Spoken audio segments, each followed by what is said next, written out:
Hey guys and girls, welcome back to another exciting episode of All About You. In today's segment, we have Scott Dashy. What's up, guys? Tell us what you did. So I made top 16 at the closed invite-only Richmond PPG event with announcer. That matters because it's a tier 3 deck apparently, but I want to run something different, something cool, and I think it is. It's pretty competitive, even after the bans and stuff. So I want to run it already right now just to test it out. It's still going to be good after the bans, and so just want to prove to people that it's still a good deck. So that's what I did. So you want to see the spice? Okay. Let's go. So you can go many routes with this deck.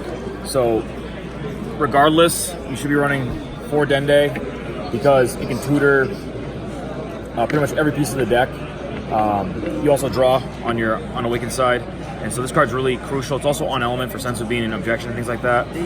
Again, any card that tutors, really good card. Staple-ish status. Similar staple status is the 1-drop negate. If you're running World Tournament Leader, you should be running 4 of this. This card is amazing. I won a lot of games with this just because you're going to see I run a lot of 1-drops, so I would drop these guys on the board, keep them on the board. If my opponent doesn't get Crisis Crusher, I hard cast these to draw 2, 3, and then flip over, untap energy, and then I can draw 2 more if I play another one. And so this card is amazing on both sides of the game, defensive and offensive. Similarly, the other announcer, another tutor, similar to Dende, really good, gets pieces that I need.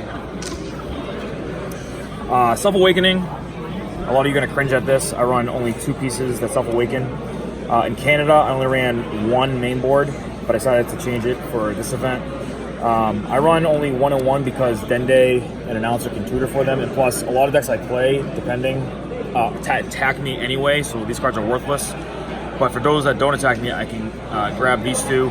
This card can get up to 2 life. This card can get up to X life. So this was enough to me. I'm glad I didn't run any more hands and stuff like that. So really good. Again, notice the elements of these cards as we get into the extra cards. You'll see why I'm running the elements that I'm running. Defensively, Mr. Boo. Generic negate on element. Instead of Videl, I'm running that because it's blue. Muchaito, whatever his name is, Meatball. You gotta run him, even though Minus Killer Zone is still live. He won me a couple games, but generally he's not that good because of Minus Killer Zone right now and Battering Laser. But you gotta run him because, again, he's also on element for my extra cards. 3 was really good. I would keep it at 3. Super combos, yellow for a reason. I ran yellow because you're gonna see around Battering Laser, but really good, put in work.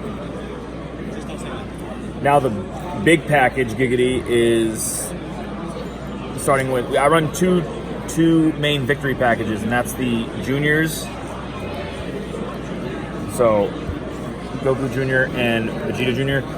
Vegeta, bottom deck to draw a card. That helps a lot. Like early game, you can if you draw these early, you can bottom deck draw a card and then use your cards like Dende and stuff to shuffle your deck. So you keep infinitely, like not infinitely, but you can draw them throughout the game. And then later on in the game, when you can drop these 2, you have this in your hand, you bottom deck it, play Goku, drop it up, them both out, and then you can blow out your opponent. Because a lot of people forget that these can attack 4 times in general, and then you can untap an energy. And that untapped energy actually matters if you have a bean in your hand, because you can then untap 2 energy and then stall for the next turn and do the same thing all over again. So that's also a victory condition. The other victory condition that won me a lot of games was the Bobbity package. Shout out to Brian Samuel. We talked about the ratios of this. In Canada, I ran 3-3-3, but I decided that like this ratio I think is perfect. This card pretty much counts as this. So if I drop this, I pretty much get this. Again, early on in the game, if you're playing this deck and you use Dende, you search your deck, and if you see this in your deck, you know you have it for this target. You can put any card you want on top of your deck to get this out, as long as you have this in your hand. That's why this is at 3. I want to have this in my hand to get the combo off. So this has won me many games as well because 35k triple strikers, especially in combination with battering. Those are my victory packages. Again, some games I dropped them back to back, or I had explosive turns where I can do triple strike, and then drop the juniors and stuff. It depends on the state of the game. In Canada, I ran 2 of this. I probably should have ran 2 of this main board here at this event. This card's amazing. This card's amazing in a lot of decks that aren't World Martial Arts because a lot of people are running Roshi and Shen. So if you are running Roshi and Shen in your deck to draw, and like if you're running Brawly and you're running Roshi and Shen to blow up your hand really big, you can sack your own Roshi and Shen and apply pressure to your opponent. That's pretty amazing later in the game. He finished off a lot of games for me because people don't expect him. Because again, I'm dropping a lot of 1-drops. I have a lot of fodder. Even after swinging with these 2 guys, you can end the game with that. So I believe those are the battle cards. Extra cards, obviously, 4 Senzu Bean. Untapped Energy, I lost for explosive turns that I was talking about, where you can drop the juniors, awaken, and then drop the Bobby package. Objection, 3 is perfect. I don't want to run 4.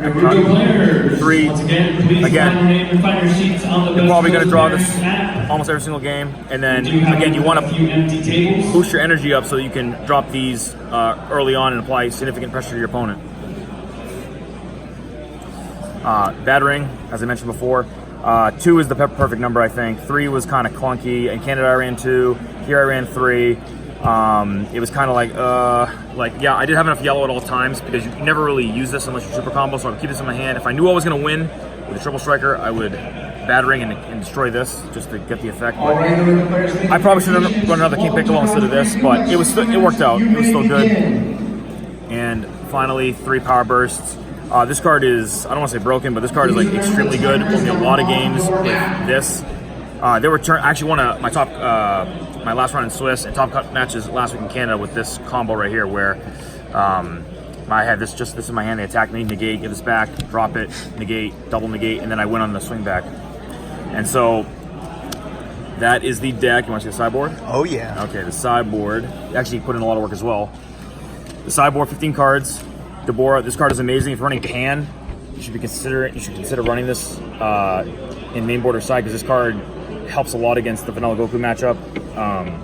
It helps against Gogeta Shenron. If you can move Taito them and somehow draw this next turn, they can't. Oh, sorry, not Gogeta, not that Gogeta, the big Gogeta, like the 5-drop Gogeta. A lot of the other pieces like Vegeta at all costs, you can lock them. And so this helps a lot. This did win a lot of games for me. Flying Nimbus, again, that's for like hardcore rush decks and stuff like that. I have enough yellow to do it, so I figured if I'm going to be hardcore rush, I can side these in and they'll help. Can you get a boo in the audience for this card? I had to run this because it's a broken card. It's getting banned, guys. Yep, for a good reason. I lost my top 16 match here because of this card. This card is just, again, against Brawly. Use it, and you can go off and not worry about Bloodlust. Cute card against Shenron Gogeta. I didn't play one Shenron Gogeta all day. I only ran one. Should have probably ran 2 just in case, but destroys their energy. It's his own Dende. Yeah, and yep. And then from there I can go off with the explosive packages that I have in my deck. 2 and 2 Goku Oob. This is a really good ratio. It doesn't look like much. A lot of people run 3 and 3, but 2 and 2 with Dende. If you run Dende, you can get these pieces out. The another announcer that searches the top 7. I got these pieces every game I sided them in. I got both. And you're only gonna really use it once per game, so it's worth it when it goes off. What's the matchup for? Against Skillless, helps a lot. I side this in against any deck that like stalls, like Kuranga Victory Strike, Gogeta Shenron, because against Gogeta Shenron, they drop their Shenrons out. I can get them off the board, or the Kurangas out, get them off the board, and then apply pressure. The other King Piccolo I was talking about, that should have been Battering Laser, or vice versa. Against stall decks, you rush them out. And then, really good card, Mafuba against Victory Strike, and other dangerous, like Gogeta Shenron, things like that. So, that is the deck, my friends. All right. So, what were some of your matchups like? I played against a pretty varied group in Richmond. I played against Pan, which is tough. Again, it all matters what you draw off Zeno. I drew well off Zeno. Zeno Chain is dangerous in my deck, or against my deck, because if I draw my pieces for my victory conditions, I can just win. So, for example, when I was Zeno Chained, I drew like this piece And then I remember drawing for my turn and then bottom decking, drawing this, and then winning that turn because I didn't expect it. So that kind of stuff. I played against Kid Goku. That's a grind matchup. But if I get my pieces off and they don't have like board control really, they have to clear these off the board. If they don't clear these off the board, that's pretty much going to be game. They're too massive. Keep in mind that they keep their pump on your turn as well. So their 35Ks like throw out unless you get rid of one of them. I also played against Dende Frieza, which I don't like. Again, against this deck, like if you're playing my guys when I'm not awakened, I'm drawing every time you're playing a guy. And a lot of times you do not want to play like a lot of these cards in my, like you want to play the small draws, but you do not want to play, you do not want to play these guys against out on the board early. And then the top card I lost a Purunga Victory Strike because minus Killing Zone. Anthony knows. A lot of people know that card is broken. So in Canada was kind of different. I played against a lot of Brawly Victory Strikes, and I pulled it out again grindy. This deck will survive after the bans and still be good, but there's a lot more to explore, a lot of different avenues with this, like Roshi Shen you can run in this deck, and other things, so future's bright. All right, well, congratulations. Thank you so much for that deck profile that I didn't get yet. But, well, thank you for sharing, and as always, this channel is all about you. It's all about you.